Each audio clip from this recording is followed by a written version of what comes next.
Hi friends, welcome to aari creation. இப்போ நம்ம ஆரி ஸ்டாண்டும் ஆரி ஃப்ரேமும் பார்த்தோம். இந்த ஆரி ஃப்ரேமில் வந்து நம்ம எப்படி நாடா சுற்றலாம், இந்த நாடா வந்து எப்படி சுற்றலாம் அப்படின்றத பார்க்க போகிறோம். இது ஆல்ரெடி நான் சுற்றிட்டேன். இப்போ இதை அகைன் எடுத்து உங்களுக்கு சொல்லி காமிச்சா அது கொஞ்சம் நல்லா இருக்காது. ஸோ அதனால் நான் உங்களுக்கு வந்து இந்த 2 ஃப்ரேம் வரும். இது வந்து இது இருக்கிறது, ஸ்க்ரூ இருக்கிறது வெளியவும், ஸ்க்ரூ இல்லாதது உள்ளவும் வரும். நம்ம அப்படி தான் ஃபிட் பண்ணி துணி இதோட சென்டரில் போட்டு, இதோட சென்டரில் வந்து துணியை போட்டு உங்களுக்கு நம்ம வந்து ஸ்டாண்டில் ஃபிக்ஸ் பண்ணணும். ஓகேங்களா? இப்போ வந்து நம்ம என்ன பண்ண போகிறோம் அப்படின்னா, இதில் வந்து நாடா சுற்றணும். ஆக்சுவலாக நான் இதில் ஆல்ரெடி சுற்றுறதுனால இதில் எப்படி சுற்றலாம் அப்படின்றது சாம்பிள் இதில் நான் சொல்லி காட்டப்பேன். சரிங்களா? கரெக்டாக பாருங்கள்.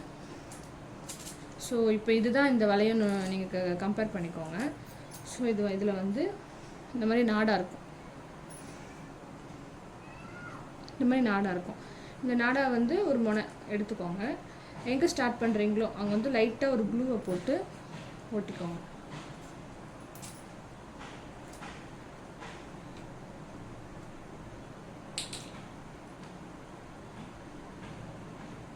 சுற்றிலுமே ஒட்டிக்கோங்க.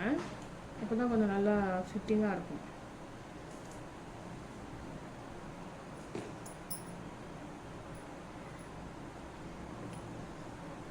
ஈஸி தான். ஸோ இருந்தாலும் உங்களுக்கு சொன்னால் புரியும்ல, அப்போ தானே புரியும். ஸோ அதுக்காக தான் சொல்கிறேன். இந்த மாதிரி ஒட்டிட்டு நல்லா டைட்டாக ஒரு 5 மினிட்ஸ் அழுத்தி இப்படி பிடிச்சிக்கோங்க. அது நல்லா க்ரீஃபாக ஒட்டிக்கும். அதுக்கப்புறமா என்ன பண்ணணும்னா, இப்படி கிராஸாக சுற்றணும். ஸ்ட்ரெயிட்டாக இப்படி சுற்றாமல் கிராஸாக லைட்டாக அந்த கேப் இருந்தால் போதும். இந்த மாதிரி கிராஸாக அப்படி நல்லா இப்படி டைட் பண்ணி கிராஸாக, அதாவது ரொம்ப தின் லேயராக தான் இருக்கும் அந்த நாடா. நீங்கள் இது பார்த்தாலே உங்களுக்கு தெரியும். இந்த மாதிரி நாடாவே நீங்கள் கேட்டு வாங்கிக்கோங்க. நாடாலே நிறைய டைப் இருக்கும், இந்த மாதிரி கேட்டு வாங்கிக்கோங்க. ஸோ இது வந்து சுற்றினதே தெரியாது, ரொம்ப தின் லேயராக தான் இருக்கும். ஸோ இந்த மாதிரி இழுத்து கிராஸாக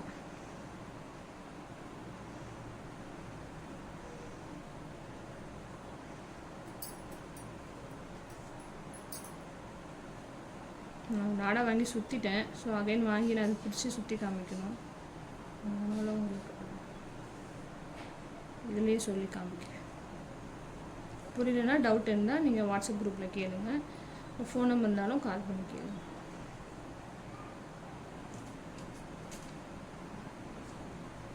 இந்த மாதிரி நல்லா கிராஸாக இதே மாதிரி தான் ஃபுல்லாக சுற்றணும்.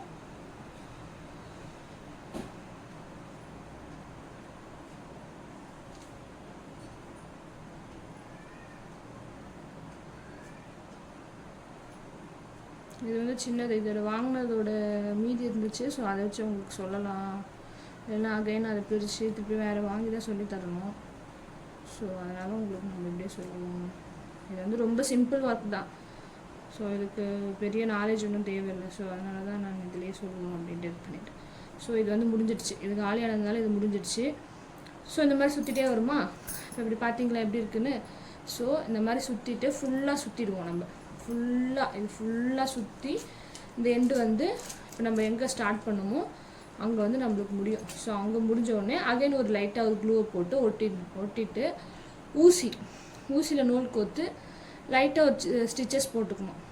இன்கேஸ் பிரிஞ்சு வராமல் இருக்க இதுக்கும் அதுக்கும் சேர்த்த மாதிரி ஒரு ஸ்டிச்சஸ் போட்டுக்கணும். இதில் போட்டிருப்பேன் பாருங்க, காமிக்கிறேன். இந்த இதில் போட்டிருக்கேன் பாருங்க, தெரியுதா உங்களுக்கு? சின்ன ஸ்டிச்சஸ் சும்மா லைட்டாக போட்டுக்கிட்டிங்கன்னா அது பிரிஞ்சு வராமல் இப்படியே இருக்கும் எப்போவுமே. ஸோ இவ்வளோ தான் இதில் இது பண்ணுறது. அந்த இதில் தான் சுற்றணும்.